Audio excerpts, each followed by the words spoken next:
Shalom saudara-saudara yang dikasihi dalam Tuhan Yesus Kristus, kembali lagi dalam renungan Embun Surgawi bersama PP Kristiase Penyanyi Belum Sari. Sebelum merenungkan dan mendengarkan firman Tuhan, mari kita angkat satu pujian seputih bulu domba.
Pembacaan puji dan janji pada pagi hari ini yang pertama terdapat dalam Keluaran 23 ayat 1. Janganlah engkau menyebarkan kabar bohong. Yang kedua terdapat dalam Efesus 4 ayat 25. Karena itu buanglah dusta dan berkatalah benar seorang kepada yang lain, karena kita adalah sesama anggota. Embun Surgawi hari ini adalah tentang berkata benar seorang kepada yang lain. Saudara-saudaraku, berkata yang tidak benar itu tentu semua kita juga tahu bahwa itu tidak baik. Atau dengan kata lain, berkata bohong itu semua kita tahu bahwa itu juga sesuatu yang tidak baik. Tapi mengapa terjadi bahwa orang bisa berkata bohong? Mungkin kita perlu mendalaminya. Kadang-kadang orang berkata bohong bahkan di antara saudara atau dalam persekutuan. Mungkin untuk menutupi kesalahan. Sehingga tidak dipermalukan. Untuk itu seseorang merasa perlu berbohong. Atau yang lain adalah perlu berbohong untuk sesuatu yang membuat yang lain itu karakternya menjadi terserang. Orang-orang ketika berlawanan satu dengan yang lain dalam pilihan politik misalnya, bisa memakai kebohongan untuk membunuh karakter orang lain yang menjadi saingan.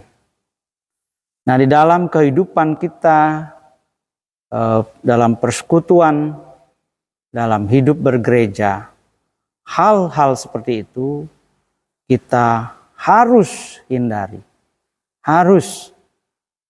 Sebab di dalam persekutuan kita adalah satu keluarga dan satu anggota dari satu tubuh, yakni tubuh Kristus.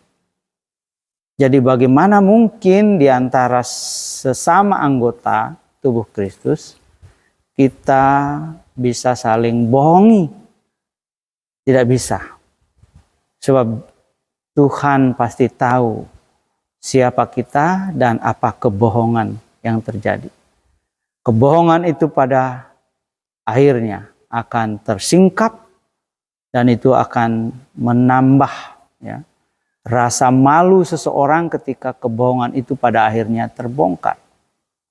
Oleh karena itu adalah lebih baik untuk berkata jujur, benar apa adanya, termasuk ketika ada hal yang salah yang harus diakui.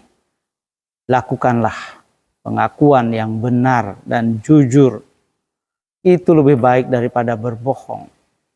Sebab ketika kebohongan atau dusta pada akhirnya terbongkar, malu atau rasa malu itu akan menjadi berlipat-lipat.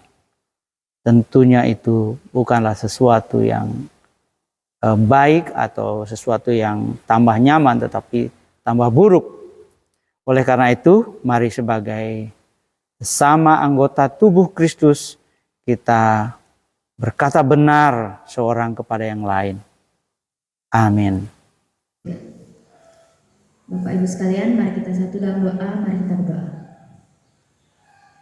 Bapa kami yang ada di sorga, Bapa yang baik, pada pagi hari ini kami ucap syukur atas perkataan-Mu, di mana kami masih diberi kesempatan untuk menguji dan mendengarkan firman-Mu. Ya Tuhan, kami berdoa untuk pendeta, majelis, pengurus kategorial, kiranya Tuhan memberkati setiap pelayanannya, agar menjadi berkat untuk sesama. Ya Tuhan, kami berdoa juga untuk saudara kami yang menderita sakit, kiranya Engkau memberikan kesembuhan bagi mereka ya Tuhan. Ya Bapa yang di sorga, berkatilah pemerintah kami dari tingkat pusat sampai yang terendah, kiranya Tuhan memberi hikmat dan kebijaksanaan dalam memimpin negara kami ini. Ya Tuhan, ajarlah kami untuk bisa mengampuni sesama kami seperti Tuhan mengampuni kesalahan dan dosa kami. Masih banyak doa yang ingin kami sampaikan kepadamu, tapi kami yakin bahwa Engkau sudah mengetahui isi kami, isi hati kami ya Tuhan. Di dalam nama Tuhan Yesus, sebagai juru selamat kami yang hidup, kami berdoa dan mengucap syukur. Amin. Demikian renungan singkat pada pagi hari ini. Tuhan Yesus memberkati.